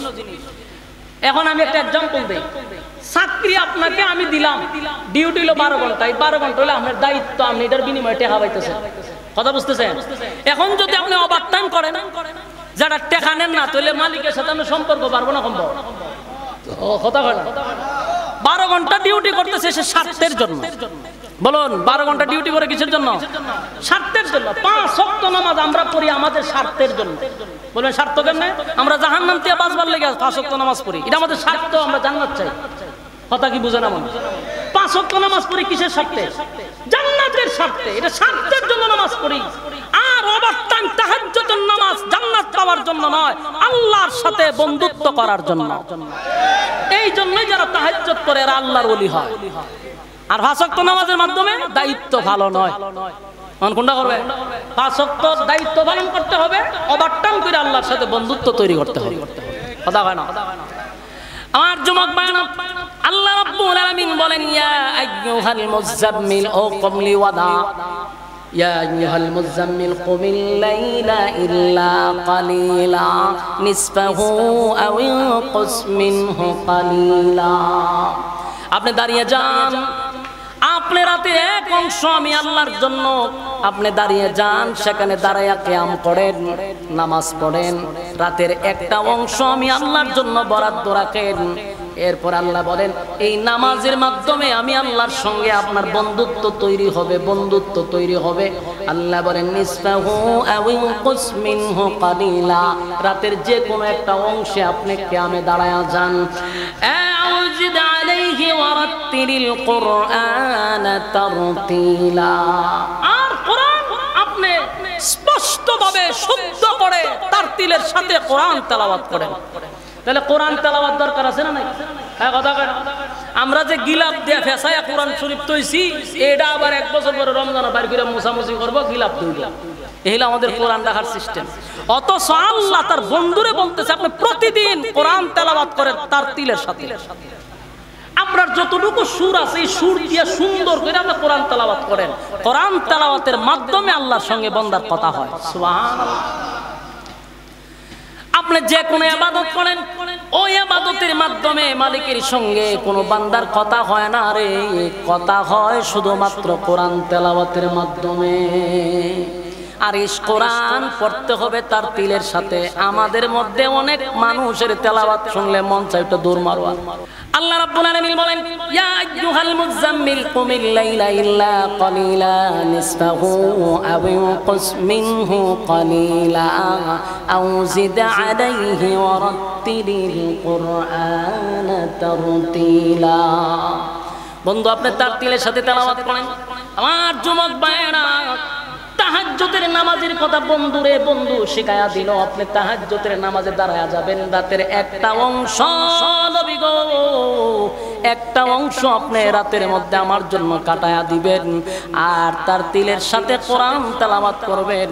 কোরআন তেলাওয়াতের মাধ্যমে আল্লাহর সঙ্গে বান্দার কথা হয়। যেমনি ভাবে নামাজ দাঁড়াইয়া মানুষ যখন তেলাওয়াত করে, আল্লাহ রাব্বুল আলামিন বলে, বন্ধু সাত আসমান টপকাইয়া আপনারে আমি মেরাজ করাইলাম। বন্ধুর সঙ্গে বন্ধুর সাক্ষাৎ হইল, সাত আসমান টপকাইয়া আপনারে আমি মেরাজ করাইলাম। বন্ধু সেখানে গিয়া বললাম, সব দেখলাম, জান্নাত দেখলাম, জাহান্নাম দেখলাম। আল্লাহ আপনার সঙ্গে আমার কথা হইল, আমার আনন্দ আমি রাখবো কোথায়? আল্লাহ আমার এত আনন্দ আমি কোথায় রাখবো? আল্লাহ বলে, বন্ধু বলুন আপনার কোনো আফসোস আছে কিনা, আপনার আর কিছু চাওয়ার পাওয়ার আসেনি? বন্ধু আপনাকে কি আমি খুশি করতে পারছি? আল্লাহর নবী বলেন, মালিক রে, সাত আসমান টপকাইয়া আরশ আজিম সিদরাতুল মুনতাহা টপকাইয়া আরশ আজিমে আমারে আনছেন, আপনার পাশে আমারে বসাইছেন, বন্ধুর সঙ্গে বন্ধু কথা বলছেন, এত আনন্দ রাখবো কোথায়? তবে যাওয়ার আগে ছোট্ট একটা কষ্ট লইয়া আমি দুনিয়ার মধ্যে যাব। আল্লাহ বলেন, বন্ধু সাত আসমান টপকাইয়া আনছে গো, বন্ধুরে বন্ধুর পাশে বসাইয়া কথা বললাম। আর বন্ধু যাওয়ার সময় কষ্ট লইয়া দুনিয়াতে যাবে, আমি আল্লাহ এটা বরদাস্ত করতে পারবো না। বন্ধু বলেন, কি আপনার কষ্ট আমার কাছে একটু বলেন। আল্লাহর নবী তখন বলেন, মালিক রে, আমি আপনাকে সালাম দিলাম, আপনার সঙ্গে দেখা হইল, আপনি আমারে হাদিয়া দিলেন, সব ঠিক আছে, কিন্তু আমার গুনাহগার উম্মতেরা কোনোদিন আপনার সঙ্গে কথাও বলতে পারবে না, আপনার সঙ্গে সাক্ষাৎ করতে পারবে না। এই ব্যথা লইয়া আমি দুনিয়ায় যাব, আমি কেমনে সহ্য করি? আল্লাহ বলেন, বন্ধু আমার বন্ধু বেজার হইয়া দুনিয়ায় যাবে না। বন্ধু না, দুনিয়ায় আপনি বেজার হইয়া যাইবেন এটা হতে পারে না। আপনারে খুশি কইরা দিব, খুশি কইরা দিব। আল্লাহ বলেন, বন্ধু ওয়াদা দিলাম, সাত আসমানে উঠাইয়া আমার সঙ্গে সাক্ষাৎ করাইয়া, বন্ধু আমার সঙ্গে আপনার কথাবার্তা কমপ্লিট করাইয়া আপনার আমি হাদিয়া দিলাম, আপনি আমারে হাদিয়া দিলেন, বন্ধুর মধ্যে বন্ধুর কথাবার্তা হইল। যাওয়ার সময় ছোট্ট ব্যথা লইয়া যাইবেন, এটাও আমি আপনাকে করতে দিব না। ওয়াদা দিলাম, আপনার সঙ্গে দেখা হইছে সাত আসমানে, বন্ধু আপনার উম্মতের সঙ্গে দেখা হবে জমিনে। জোরে কোন সুবহান। আল্লাহ বলে, বন্ধু পাঁচ ওয়াক্ত নামাজ দিলাম গো, এই পাঁচ ওয়াক্ত নামাজ যদি আপনার বান্দা বান্দি জমিনে তাইকে আমারে সেজদা দেয়, নামাজে দাঁড়ায়া যায়, ওয়াদা দিলাম, ওয়াদা দিলাম, আপনার সঙ্গে যখন আমি কথা বলি যেমন কোনো পর্দা নাই। বন্ধু মুসার সঙ্গে কথা বলার সময় আমার সামনে ৭০,০০০ পর্দা ছিল, যেই মুসার সঙ্গে আমার কথা হইতো ৭০,০০০ পর্দা দিয়া কথা হয়। বন্ধু আপনার সঙ্গে ওয়াদা দিলাম, আপনার উম্মত যখন নামাজে দাঁড়ায়া যাবে, আপনার উম্মত আর আমি আল্লাহর সামনে কোনো পর্দা নাই। চিৎকার দিয়া কোন সুবহান। আমার নবীর যেমন সম্মান,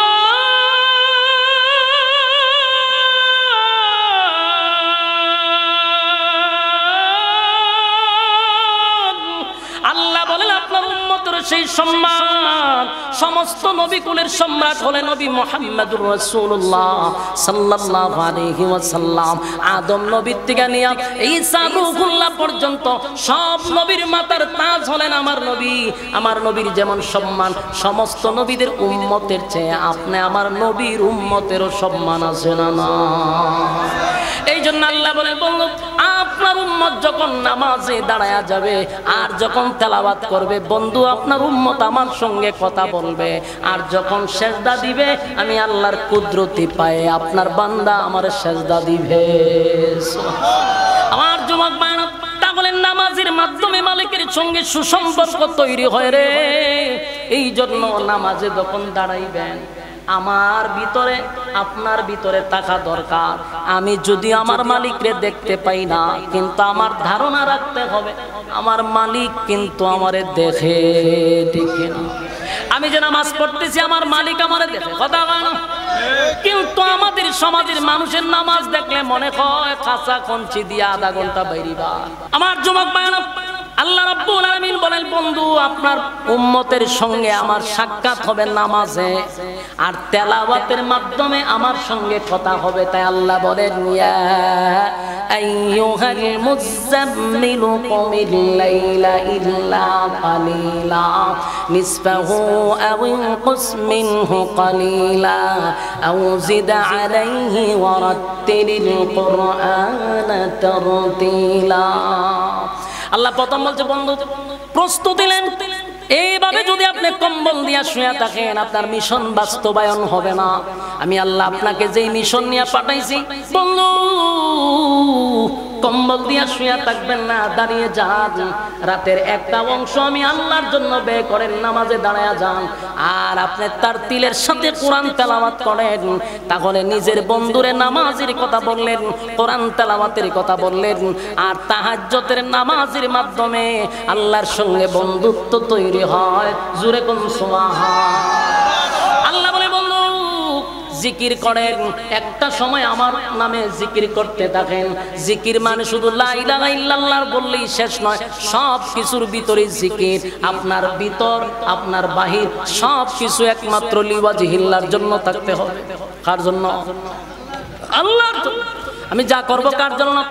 কথা হয় না, ইন্না সালাতি ওয়া নুসুকি ওয়া মাহইয়ায়া ওয়া মামাতি লিল্লাহি রাব্বিল আলামিন। আমার নামাজ, আমার রোজা, আমার হজ, আমার যাকাত লিল্লাহি রাব্বিল আলামিন। আমার সবকিছু হবে একমাত্র কার জন্য? আল্লাহর জন্য করব। এতে আমারে কে ভালো পাইলো কে ভালো পাইলো না, এটা দেখা যদি চলেন তাহলে জীবনে কোনোদিন সাকসেস হতে পারবেন না। আমি আল্লাহর জন্য করব, তাহলে সাহায্য করবে কে? কথা হয় না। আমি যদি আমার মালিকের জন্য করি, সাহায্য আসবে আসমান থেকে। আমি যদি বান্দাকে খুশি করার জন্য করি, তাহলে কোনোদিন আমি সাকসেস হতে পারবো না। হক কথা বলে যাবেন, কে বেজার হইল কে বেজার হইল না, এই দিকে আপনি খেয়াল করবেন না। সুদের বিরুদ্ধে যদি ওয়াজ করলে সুদখোর দাঁড়ায়া যায়, আপনার ওয়াজ আপনি চালু রাখবেন। সুদখোরের বয়ে সুদের ওয়াজ বন্ধ করা যাবে না। পর্দার ওয়াজ করতে গিয়া যদি বেপরদাওয়ালা আপনার উপর আক্রমণ করে, আপনি জানায়া দিবেন এটা আল্লাহর ওয়াদা, আমি আমার ওয়াজ চালায়া যাব। এই জন্য বেপরদাওয়ালাদের হুমকিতে আমার পর্দার ওয়াজ বন্ধ করলে চলবে না। কথা হয় না। ঘুষের বিরুদ্ধে ওয়াজ করলে, ঘুষখোর যদি বিগড়ে যায়, এর জন্য ওয়াজ বন্ধ করা যাবে না। চাঁদাবাজের বিরুদ্ধে ওয়াজ করলে যদি চাঁদাবাজ আমার হুমকি দেয়, চাঁদাবাজের ওয়াজ বন্ধ করুন যাইব। কথা হয় না। টেন্ডার বাজের ওয়াজ বন্ধ করা যাবে না। আমার কথা বলো, ওয়াতাওয়াসাউ বিল হক। আল্লাহ বলেন তোমরা হক কথা বলো। হক কথা, হক কথা বলতে হবে। এটা তিতা, কিন্তু এটা বলতে হবে। এটা মিষ্টি না। হক কথা কিন্তু তিতা। এটা কি না? মিষ্টি না। সবার কাছে ভালো লাগবে বিষয়টা এমন না, কিন্তু আপনার জবান বন্ধ করা যাবে না। আমার যুবক ভাইরা, আপনাদেরকে যেই জায়গায় রাখছিলাম সেই জায়গার কথাটাই বলি। আমরা যেইভাবে চলতেছি কোনো অসুবিধা নাই। আপনি আশিকে রাসূল নবীর প্রেমিক হিসাবে দাবি করেন, আমি শুধু এতটুকুই বলবো, যেই পরিমাণ নবীরে ভালোবাসেন শুধু ওই পরিমাণ নবীর ইতাআত করেন, নবীর অনুসরণ আর অনুকরণ করে চলেন। আল্লাহর কসম আপনারা নবীর হাউজে কাউসারের পানি পান করবেন। যুবক ভাইরা, কিয়ামতের কঠিন ময়দানে মানুষ যখন কলিজা পাটা পিপাসা লইয়া দাঁড়াইব, তখন আমার নবীকে আল্লাহ পানি পান করানোর জন্য হাউজে কাউসারের পারে দাঁড় করাইব।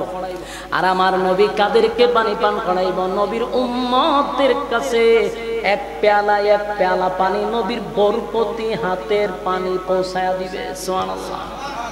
সেদিন অনেক মানুষই নবীর কাছে যাবে পানি পান করার জন্য, কিন্তু সেদিন নবীরে তারা দেখতে পারবে না, নবীও তাদেরকে দেখবে না। একটা চিৎকার দিয়া বলবে, মালিক, নবীর জন্য তো মিছিল করলাম, নবীর জন্য জীবন দিলাম, কিন্তু আজকে পানি পান করতে আসলাম গো, আপনার বন্ধুরে দেখি না। আপনার বন্ধু সবাইরে পানি পান করাইলো, কিন্তু আমি নবীর কাছে আসার পরে মাঝখানে একটা পর্দা পড়ে গেল, এখন আর নবীরে দেখা যায় না। আল্লাহ আওয়াজ দিয়া বলবে, এ বন্ধু, আপনার এই উম্মতগুলি দুনিয়াতে আপনার তরিকা অনুযায়ী জীবন যাপন করে নাই, মন গড়া জিন্দেগি চালাইছে, পীরের কথা শুনা জীবন যাপন করছে, একবারও কোরআন হাদিসে আছে কিনা এটা একবারও চেক করলো না, একবারও সে এটা স্টাডি করলো না, জীবনটা চালাইছে মন গড়া জীবন যাপন কইরা। নবীর হাতের বরকতের পানি পান করা যাবে না। আল্লাহর নবী সেদিন পানি পান করাইতে গিয়ে দেখবো মাঝখানে পর্দা কি তারে, এতক্ষণ দেখলাম লক্ষ কোটি কোটি উম্মতেরা দৌড়াই আইতেছে, কিন্তু আমার ঘরে এখন আর দেখে না, মাঝখানে পর্দা ফেলাই দিছে। তো নবীও শিক্ষা দিবা, আল্লাহ আপনি তো পানি আপনার কাছে আমি জোর করে আনছি, হাউজে কাউসার দিছুন আপনি আমার গিফট, উম্মতরে পান করাই বলে, উম্মতরে পানি পান করাইতে যাই, কিন্তু আমি আর দেখি না। আল্লাহ ভাই আপনি দেখবেন না কেন? কারণ এদেরকে পানি পান করাইতে পারবেন যারা দুনিয়াতে আপনার নবীর তরিকা আমি আল্লাহর হুকুম পালন করছে, এরা আপনি পানি পান করাইতে পারবেন। যাদেরকে আপনি দেখেন না তারা মন গড়া জীবন যাপন করছে, আপনার তরিকায় চলে নাই। আমার কথা বুঝুননি? পানি কি সবাই পান করতে পারবো? একদল পানি পান করবে আর একদল নবীরে দেখবে না, নবীও তারা দেখবে না। তখন আল্লাহ ঘোষণা দিব যে এরা আপনার তরিকা অনুযায়ী চলে নাই, কোরআন সুন্নাহ অনুযায়ী জীবন যাপন করে নাই, মন গড়া জীবন চালাইছে। নবী রাগে গুসায় বলবে, সুফকান সুফকান, লিমান গায়্যারা বাদি, দূর হয়ে যায়, এবং উম্মতের আমার কোনো দরকার নেই। কি বুঝলেন? নবী যদি হাসরের মাঠে আপনি আমারে সরাইয়া দেয়, আর কেউ আমরা সুপারিশ করবো? কথা কয় না। কোন ফির মুরিদানরে সুপারিশ করে জান্নাতে নিতে পারবো? কথা কয় না। আপনারা তো একটা ক্যাপসুল খাওয়াই দিছে যে ফির দর্শক নিশ্চিন্তা থাক, জান্নাত লয়ে যাবো। জান্নাতটা কি তা ফিরের বাপের? কথা না, বাপের কিনা নি। আদম নবীর থেকে নিয়ে ঈসা রূহুল্লাহ পর্যন্ত কোন নবীর সাহস নাই হাসরের মাঠে আল্লাহর সঙ্গে কথা বলা। সবাই তরতর করে কাঁপতে থাকবে, শুধুমাত্র কেবলমাত্র আমার আপনার নবী আল্লাহর সঙ্গে কথা বলবে। সেদিন একমাত্র আমার নবী সুপারিশ করার যোগ্যতা পাবে, আর কেউ যোগ্যতা পাবে না। যতই আপনি লাউ খাওয়ান আর ছাগল আর গরু খাওয়ান, কোনো লাভ হতো না। নবী সুপারিশ করলেই জান্নাতে যেতে পারবে। তো নবী কাদেরকে সুপারিশ করবে? নবীর তরিকায় যারা চলবে তাদেরকেই নবী সুপারিশ করবে। মানে নবীর তরিকায় চলতেন না, মন গড়া চলবেন, নবীর হাতের পানি পান করতে পারবেন না। মানুষ হাসরের মাঠে উঠবে কলিজা পাটা পিপাসা লইয়া, উলঙ্গ অবস্থায়, এত পিপাসা লাগবে যে পৃথিবীর সব পানি দিল তার তৃষ্ণা নিবারণ হবে না। আর যারা নবীর হাতের এক পেয়ালা পানি খালি পান করবে, 50,000 বছরের ভিতর আর পানি পান করা লাগবে না। এমন এক পানি, এই পানি শুধু একমাত্র আশিক রাসূলদের জন্য। তা আপনি আমার জন্যই পানি রাখছে, কিন্তু ভালোবাসার সাথে খালি নবীর তরিকায় চলবেন, আর কিছু লাগবে না। কথা কি বুঝতেছেন? আমার যুবক ভাইরা, শেষ কথা বলি, আপনাদেরকে বিরক্ত করছি, অনেকক্ষণ সময় আপনারা গরমের মধ্যে বসে আছেন, আমি কথা শেষ করতেছি। এক নাম্বার কথা হলো, নবীর ভালোবাসা লইয়া যেমন আবু তালেব জাহান্নামে গেল, আমরা শুধু ভালোবাসা যদি রাখি আমরা জানা যেতে, তাই ভালোবাসার সঙ্গে নবীর অনুসরণ অনুকরণ থাকতে হবে। কথা হয় না? আবু বকর নবীর ভালোবাসা, আবু তালেব আবু বকরের চেয়ে বেশি নবীরে ভালোবাসে, কিন্তু আবু বকর জান্নাতের সর্বোচ্চ স্থানে গিয়া বসে গেল, আর আবু তালেব জাহান্নামে গেল। মাঝখানে শুধু নবীর তরিকা নাই, নবীর অনুসরণ নাই, নবীর অনুসরণ অনুকরণ ছাড়া জান্নাতে ঢোকার অনুমতি নাই। আপনি আমার নবীরে আল্লাহ এত পাওয়ার দিছে গো, এত পাওয়ার আমার নবীরে আপনার নবীরে দিছে। আদম নবী গিয়া বললেও জান্নাতের গেট খুলে না। ইব্রাহিম খলিলুল্লাহ, খলিলুল্লাহ মানে আল্লাহর বন্ধু, আল্লাহর বন্ধু খলিলুল্লাহ কত পরীক্ষা দিল, সেই পরীক্ষা দিয়াও আল্লাহর বন্ধু খলিলুল্লাহ জান্নাতের গেটে গেলে গেট খুলে না। মুসা নবী কালিমুল্লাহ, আল্লাহর সঙ্গে এত কথা বলার পরেও মুসা নবী বললে জান্নাতের গেট খুলে না। ঈসা পয়গম্বর বললেও জান্নাতের গেট খুলে না। কিন্তু আমার নবী যাওয়ার পরে ফেরেশতারা বলেন আপনার জন্য অপেক্ষায় ছিলাম, চিৎকার দেয়া করুন সুবহান। আপনি আমার নবীর এত সম্মান আর এত মর্যাদা, নবী গেলে জান্নাতের গেট খোলা হয়, ঠিক তেমনি ভাবে নবী যেমন সম্মানী, নবীর উম্মতেরাও সমস্ত নবীর উম্মতের চেয়ে বেশি সম্মানী। আমাদের ইজ্জত আর সম্মান আছে, আমরা ভিআইপি নবীর উম্মত। কিয়ামতের মাঠেও আমাদের একটা সম্মান আছে। জান্নাতের মধ্যে যে মাহফিল হবে সেখানেও নবীর উম্মতরা আগে বসবে, অন্য নবীরা আমাদের পরে বসবে, অন্য নবীর উম্মতেরা আমাদের নবীর উম্মতের পরে বসবে। সুবহানাল্লাহ। তবে সাথে থাকতে হবে কি? নবীর তরিকা, নবীর অনুসরণ অনুকরণ ইয়াদ থাকবনি। ও কথা কই না, নবীর অনুসরণ অনুকরণ থাকবো তো ইনশাআল্লাহ। নবীর অনুসরণ আর অনুকরণ যদি থাকে, খোদার কসম যেই ভালোবাসা আপনাদের মধ্যে আছে যথেষ্ট। এখন শুধু নবীর তরিকায় যদি জীবন যাপন করতে পারেন, কিয়ামতের ময়দানে আমার নবীর বরকতি হাতের পানি পান করবেন। আল্লাহ বলেন বন্ধু আপনি জানায়া দেন, গভীর রাত্রে যারা আমার সঙ্গে নামাজের মধ্যে দাঁড়াবে তাদের সঙ্গে আমার বন্ধুত্ব তৈরি হবে, আর যারা কোরআন তেলাওয়াত করবে তাদের সঙ্গে আমি আল্লাহর কথা হবে। কারা কারা এই আমলগুলা করতে পারবেন? দুইটা হাত তুল্লা দেখায়া দিই। লিল্লাহি তাকবীর, নারে তাকবীর। রাজি আছেন ইনশাআল্লাহ? এক নাম্বার হলো কিয়ামুল লাইল যদি তাহাজ্জুদ করে আল্লাহর বন্ধু হওয়া যায়। দুই নাম্বার হলো তেলাওয়াত করতে হবে তারতিলের সাথে, সহি শুদ্ধভাবে কণ্ঠ দিয়া, যেই কণ্ঠ আছে এই কণ্ঠ দিয়ে পড়তে থাকবেন, এতে আল্লাহর সঙ্গে আরো কাছে যাওয়া যায়, আল্লাহর সঙ্গে কথা বলা যায়। পারবো তো ইনশাআল্লাহ?